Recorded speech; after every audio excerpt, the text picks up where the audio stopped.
I'm curious. You mentioned that there's plans for other pairs, a lot of demand from customers. I know I probably can't ask you specifically what pairs, but can I ask you how you would determine what you can list and what you can't?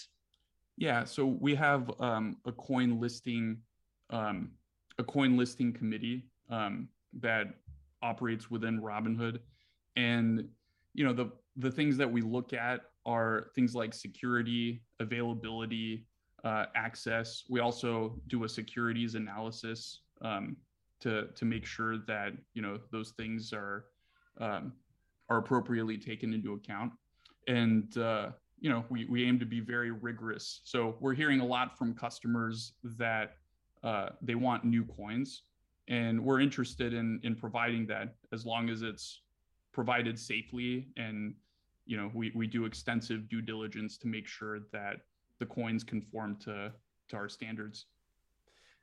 And that was a little interview here between Scott Melker and Vlad Tenev, the CEO of Robinhood. And guys, I found this little clip so important because after doing my research today, I don't think there's any way, shape, or form that Robinhood, after Ripple slash the XRP lawsuit is over, is gonna list XRP.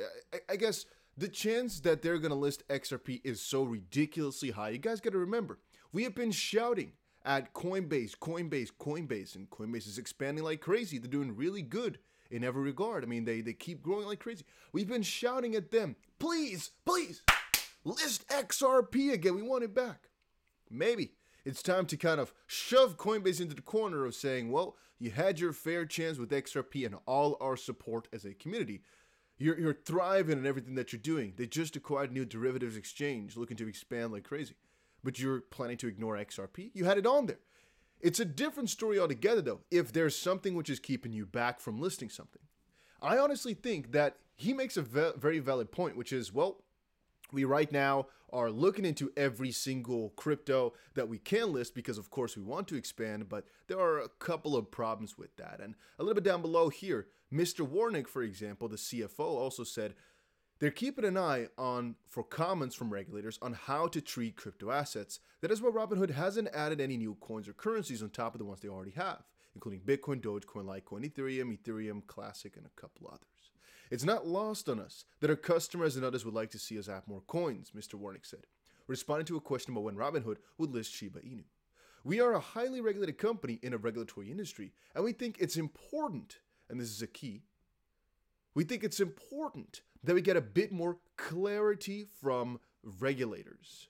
Guys, remember, it's not only about XRP. We talked before about how the Ripple versus SEC lawsuit is pretty much a show. We talked about that 1,000 times, but in actuality, it's a battle for the treatment of crypto. Because right now, look at the Robinhood list. I have it open somewhere. Let's check it out here. We have Bitcoin, Bitcoin Cash, Bitcoin SV, Dogecoin, Ethereum Classic, and Litecoin.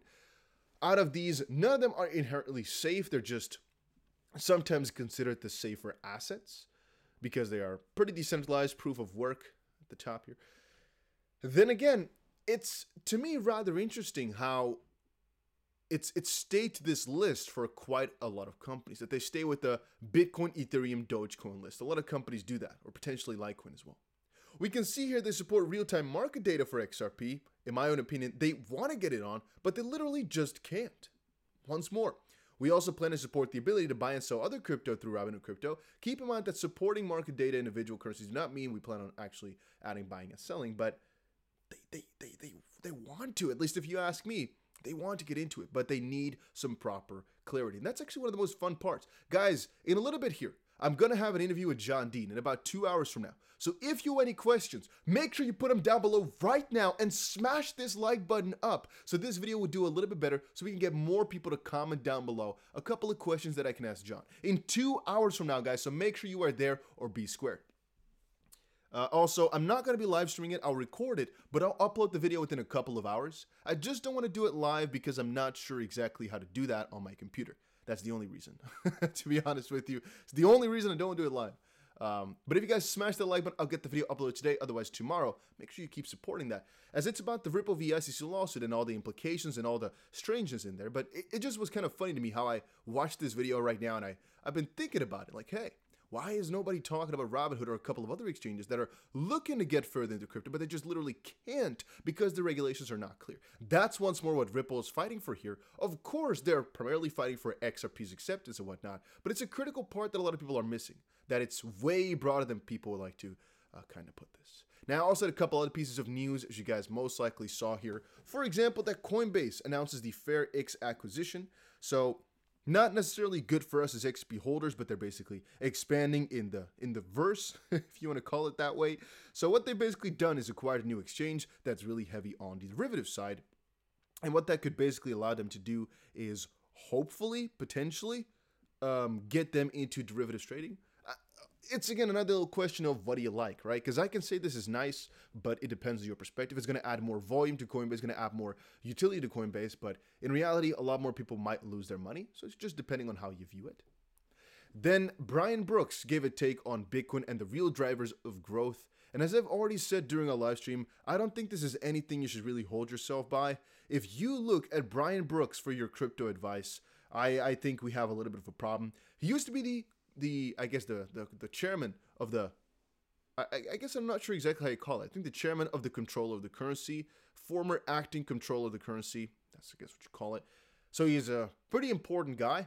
And he noted that the short-term future might be a little bit negative for Bitcoin. He used to be the CEO of Binance.us. Right now, he's working as the CEO of Bitfury. But I'm like, this guy is really good with the law, most likely, really good with some parts of currencies. But why would we all of a sudden take his numbers as being the juiciest for Bitcoin? I mean, from a certain perspective, he is biased anyway. If you're the founder of an exchange, volume is key to you, right? The numbers are key to you. So it's pretty logical that every single exchange founder, keep it in your head, every single exchange founder is going to have a long-term positive vision. If they don't, then they probably wouldn't have that position, nor will they make public comments on crypto. So you already know, even if they are short-term bearish or something like that, they are going to be bullish, and they are going to be extremely bullish most of the time. So I don't think you can really use them as they're too biased because they have a literal monetary incentive. And also, as it called out, he uses here, Brooks continued to remain bullish in the medium term, especially now that Goldman Sachs has revealed Bitcoin's rising potential. I've watched so many videos regarding scandals of Goldman Sachs and whatnot. There's an entire Wikipedia page, by the way, about the Goldman Sachs controversies. But a little fun channel that you might watch is Jake Tran here. He also has a really nice video on Goldman Sachs if you are interested in that. I think it's really fun because if you're listening to them for your investment advice, might also want to reconsider. Again, allegedly, they got some scandals or whatnot, all right? And by the way, nothing in this video is financial advice. Then moving over, I just saw a little article about this. I think it was kind of interesting. The digital euro taking shape in 2022. The European Central Bank has just kicked off an investigation phase. And I've actually seen quite a lot of controversies around the realm here of the ECB not being interested in the CBDC at all anymore.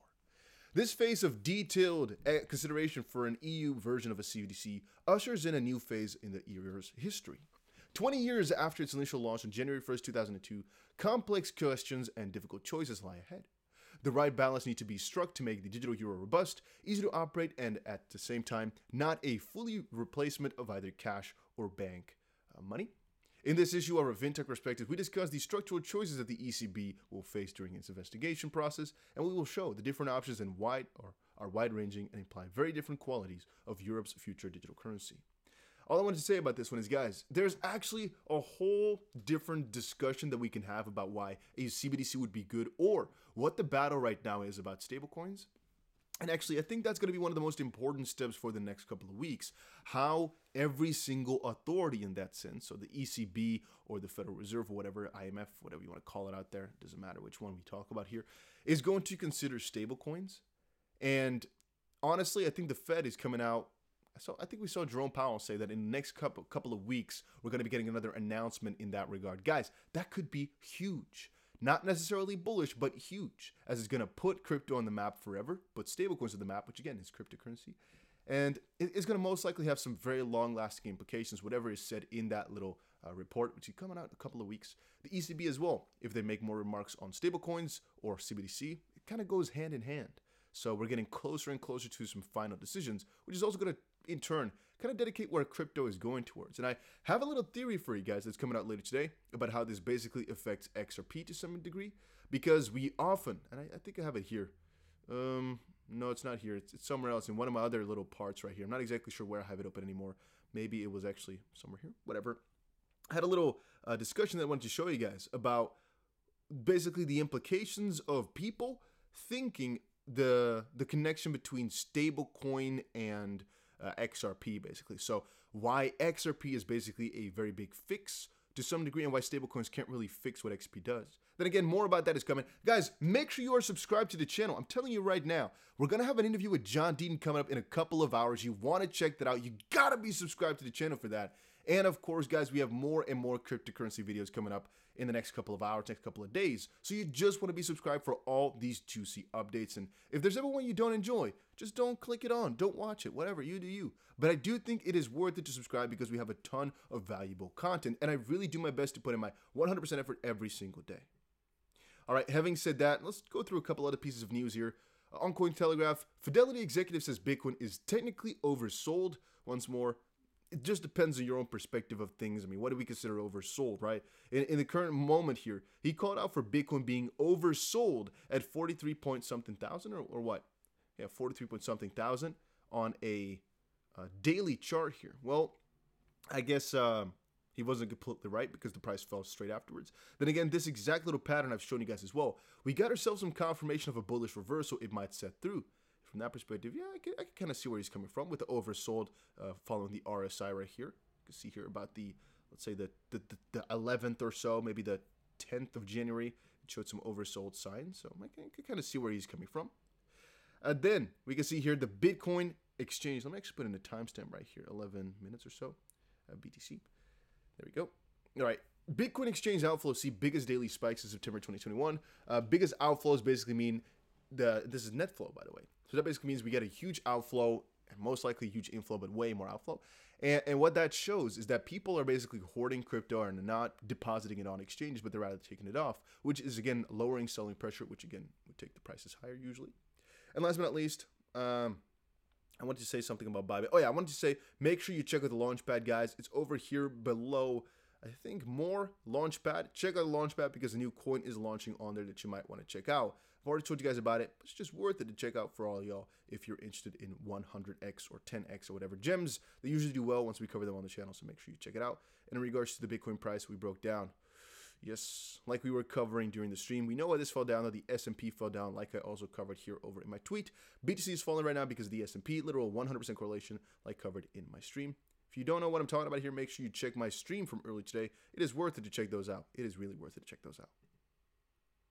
Let me quickly see here. Once more, this is the stream right here. Live Ripple XP is on the verge of breakout. I changed the thumbnail a little bit because it was actually more relevant to talk about the dump rather than the potential dump, because of course it was already dumping. Make sure you check that stream out if you're wondering why the price is falling. And yeah, that was it for today. See you all again in another crypto video soon. And again, this lawsuit is way more important than people realize. Robinhood could be around the corner. So many other things could be around the corner. You just got to realize that for a little second. It's also about way more than just XRP. Almost no crypto can be listed because the uncertainties are too severe.